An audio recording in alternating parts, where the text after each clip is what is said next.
Volvemos cargados de mucha cosa porque el mundo no es como que nos deje fácil el asunto. Vamos a empezar con lo más importante para nosotros, que es todavía la guerra en Gaza, que más que una guerra es una retaliación, y más que una retaliación de Israel por el horrible ataque de Hamás del 7 de octubre, es un genocidio. Un genocidio en marcha que ya había sido denominado como tal, porque mucho antes de que todo esto pasara, académicos y estudiosos que han llamado a la situación de la población palestina, el apartheid, la ocupación, el desplazamiento de gente de sus casas, el envenenamiento de fuentes de agua, el empobrecimiento sistemático del matoneo, etcétera, etcétera, como un genocidio en cámara lenta, que ahora lleva 1 mes y medio, casi 2 meses, siendo un genocidio en plena marcha, con violencias cometidas contra sectores que nada tienen que ver con la presencia de Hamás, ataques a hospitales y colegios y universidades y otros edificios civiles y crímenes de guerra avalados por las potencias globales que no son capaces ni siquiera de llamar al cese al fuego, que siguen replicando la propaganda según la cual la gente de Gaza son aliados de Hamás por una elección que Hamás ganó con estrecha diferencia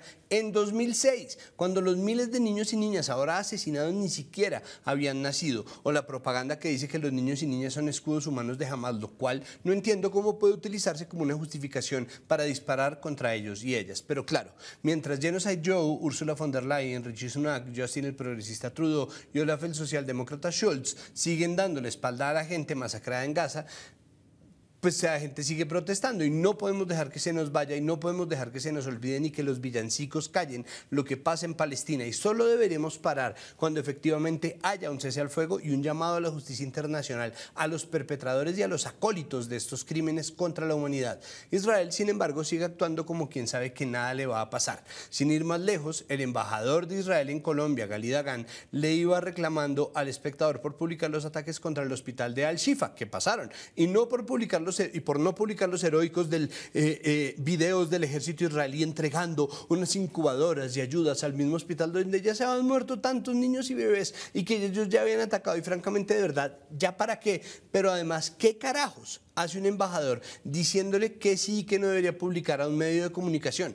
No, que Israel es una democracia, y no, yo no me estoy refiriendo a utilizar los mecanismos institucionales a los que tiene derecho cualquier embajador de cualquier país, sino al cerco que sobre el relato está buscando establecer Israel aquí y en cualquier otro país desde el comienzo de este horror. Y claro, nosotros en Colombia tenemos nuestros propios problemas y tenemos que al menos plantearnos la opción de hablar de ellos. Sin ir más lejos, el DANE publicó las cifras de crecimiento de la economía y pues así como cifras de crecimiento no son más bien cifras que muestran que aunque hay algunos sectores que siguen efectivamente en crecimiento, hay otros que están echando para atrás, y el PIB se contrajo un 0.3% este trimestre. La primera vez desde finales de 2020 que se contrae la economía, y claro, el país se parte en dos, sea en defensa o el ataque del presidente Gustavo Petro. Unos dicen que su sola figura deteriora la economía como cuando uno deja cualquier fruta al lado de un banano, y otros, sus defensores, dicen que todos son relatos periodísticos y fenómenos globales, que es culpa del gobierno anterior, y pues el centro no existe, pero sí existen los fenómenos que tienen múltiples causas. Claro que el gobierno anterior tiene parte en esto, claro que los fenómenos globales, la pandemia, la guerra, tienen parte, y que el Banco de la República, que es independiente del gobierno, también tiene su parte, pero también, obviamente, y no entiendo por qué está siendo necesario siquiera decirlo, Petro y su gobierno tienen también una parte de la responsabilidad, y no es una pequeña, teniendo en cuenta la cantidad de variables que existen.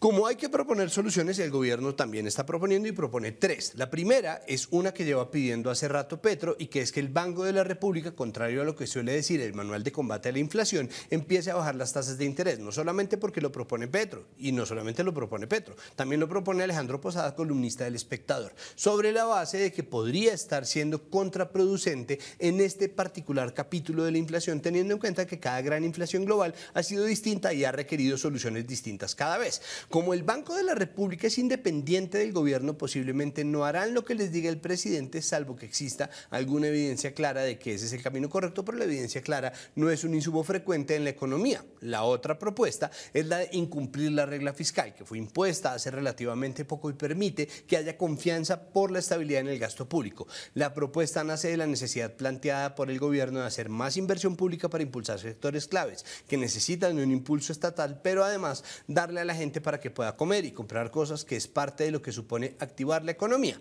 Aunque yo entiendo la necesidad de efectivamente darle plata a la gente, y ya que creo que el hambre es supraideológico, Pues la regla fiscal le ha dado estabilidad al país y no me parece que sea una buena idea, sobre todo cuando existe aún un recaudo que no se ha probado hasta cuándo alcanza y que se hizo gracias a la reforma tributaria impulsada por el exministro Ocampo y que puede usarse sin necesidad de sobreendeudamiento ni de excesos en el gasto. Para variar, la gente de siempre salió a decir que el precio del dólar subió solo por esta propuesta, lo cual me lleva a la tercera propuesta que hace el gobierno y que también fue hecha por el superintendente financiero, que es intervenir el precio del dólar, que es algo que dejó de pasar en este país con la crisis de finales de los 90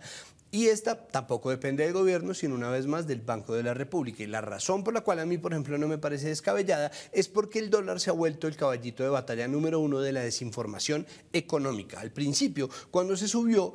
aunque se aclaraba que esto no era solamente cosa de Petro, todo el mundo utilizó como un argumento contra el presidente diciendo es que mire cómo está el dólar por culpa de Petro. Y luego cuando el dólar bajó, el gobierno que estaba tratando de defenderse diciendo que no era solamente culpa de Petro, entonces ahora sacaba pecho por la bajada. ¿Cómo les parece? Entonces, ¿en qué estamos? Pero además, cuando subió, entonces decían que era lo peor. Y cuando finalmente bajó y llegó a los 3.900 pesos, entonces resulta que eso también es lo peor. Y yo agradecería que no solamente en nombre de la estabilidad para los inversionistas y para que no haya volatilidad, sino también por nuestra salud mental, miremos a ver qué hacemos con el precio del dólar. Y no quiere decir que todo lo que haga o proponga el gobierno sea una maravilla, ni nada cercano, pero sí algo tiene que hacerse y siento que no existen en este momento interlocutores, ni alguien que proponga otra cosa distinta a que el gobierno de ahora se comporte como los gobiernos de antes y no es como los gobiernos de antes. Por ahora está la misión de aumentar el recaudo para poder tener más plata, pero eso también está causando grandes desinformaciones, como pasó con el predial, con el que los medios de comunicación desinformaron por culpa también de las malas comunicaciones de Minhacienda, que no se ocupó en hablar de cuánto era que iba a aumentar y para quiénes, o con la prohibición de deducir las regalías de los impuestos de empresas mineras y extractivas que tumbó la Corte Constitucional. Y todo termina tramitándose en Twitter, que es un problema, porque en Twitter no existe casi y cada vez existe menos el derecho a la indecisión. Esa moral maniquea hace que incluso conversaciones que podrían ser provechosas se vayan al carajo, como la que estaban sosteniendo dos exministros de Hacienda, José Antonio Ocampo, primer Minhacienda de Petro, y José Manuel Restrepo, último Minhacienda de Duque, sobre los logros y fracasos de sus respectivos modelos económicos. Y vuelvo sobre mi eterno punto. La economía es demasiado importante y por eso debería ser clara la información a la mano, porque cuando la economía se vuelve el principal problema, el hambre y la pobreza hablan más duro que cualquier ideología o que cualquier otra virtud o principio. Y por eso pasa lo que pasó en Argentina, que gana un tipo como Javier Milei la presidencia, que es la noticia de la semana y que nos debería llamar urgentemente a la reflexión. Y a mí no me gusta Milei, pero al tiempo no me parece que quienes votaron por él se les deba tratar de estúpidos. No porque sea una buena decisión, sino porque es una decisión que toma la gente. Y subestimar a la gente que vota con las tripas, la ira, el odio o lo que sea, nos impide entender los alcances y las raíces de estos fenómenos de la democracia. Y ya tuvimos todo 2016 para aprender esta dura elección. La gente no es estúpida, puede estar desinformada, furiosa, enceguecida, visceral o no. Puede que la decisión que se tome sea la peor, pero la democracia no está hecha de virtud ni de racionalidad, sino de instantáneas emocionales que son más fáciles de moldear cuando lo que falta es plata. Y la falla de un peronismo, kirchnerismo, una institución que creyó que iba a ganarle al payaso, fue principalmente la de un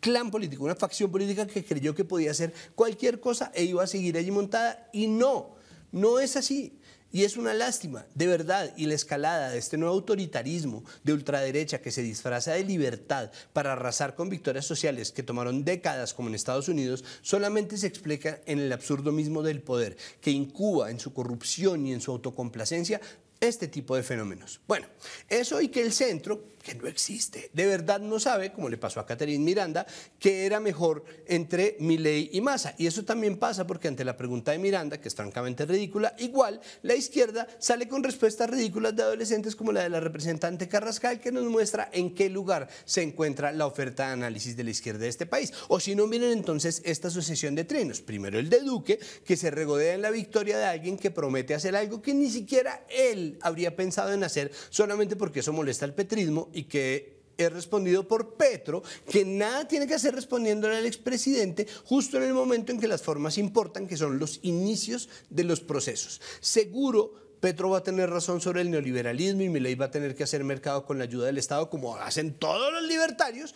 pero igual Petro tendría que ser primero el trino oficial de darle la bienvenida porque vamos a seguir siendo socios de Argentina y luego que de la lora que quiera. Entonces luego entra el dictador suelo de Bukele y le saca un trino burlándose y luego gente de centro como Julián Rodríguez Astoque sale a imitar al dictador suelo Bukele. Entonces todo mal, todo en Twitter y ni modo de salir de ahí. Y Petro decide entonces ser tuitero en vez de ser presidente y se está volviendo un tropo difícil de superar de su obsesión con esta red social porque ya se le está volviendo un asunto y un caballito de batalla de la oposición y si las cosas no levantan cara, el Twitter va a ser también su perdición. Esta victoria de Milei es un mensaje clarísimo para este tipo de populismos porque, ojo, Milei es otro tipo de populismo y decir lo contrario es francamente una soncera. Si la izquierda sigue creyendo que a punta de discurso y consignas va a lograr algo, si no logran revertir lo que en muchos casos son relatos periodísticos, pero muchas veces también son cifras reales sobre la economía, como las que entrega el DANE, es en las urnas donde les van a cobrar y perdemos todos porque asuntos como memoria histórica, avances sociales y paz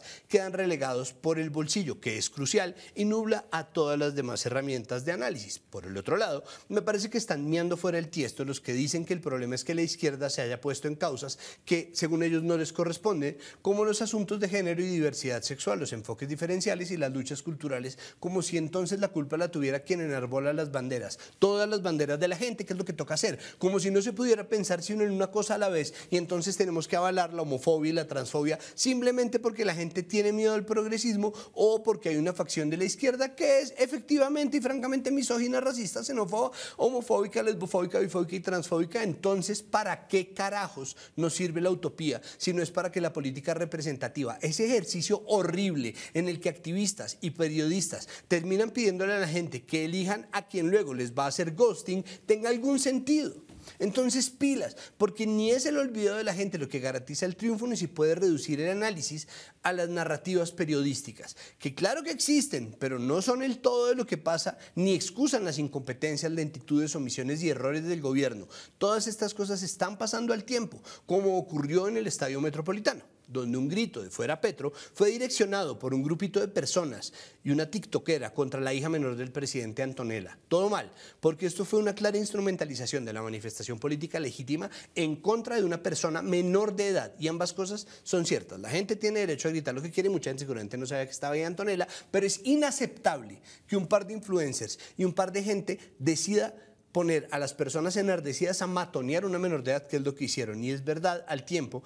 que el gobierno, que está siguiendo su propio plan y cumpliendo su promesa de presentar una agenda completa de reformas que este país sí necesita, está generando con sus reformas descontentos que debería solucionar en favor de su propio capital político, pero sobre todo en favor de la gente, como está pasando con la reforma a la salud, que va a seguir siendo una piedra en el zapato porque está incompleta, pero además porque dejó de ser un asunto complejo de cara a la gente y el cumplimiento de un derecho fundamental y se convirtió en una guerra de opinión en Twitter, en la que se pelea solamente por las EPS, que a veces son incapaces de manejar plata o son entidades pobres casi indigentes y otras veces son la camarilla de millonarios que conspiran y que le pagan plata a todos los que están en contra de la reforma, como si ese fuera el punto. Y por ahí derecho van las otras reformas, la laboral y la pensional, que están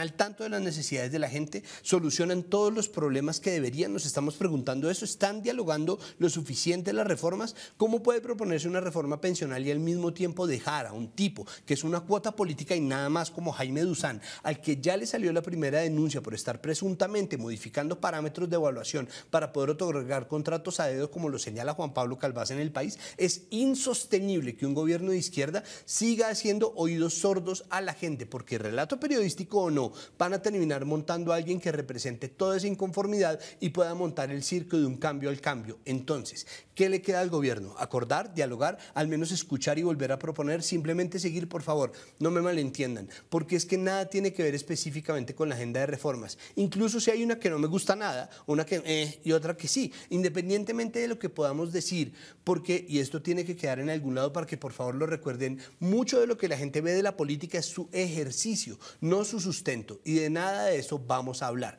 Vamos a hablar, en cambio, de la aceptación oficial de Salvatore Mancuso en la Jurisdicción Especial de Paz, JEP, que supone un episodio nuevo en la historia de los procesos y los macrocasos de la JEP.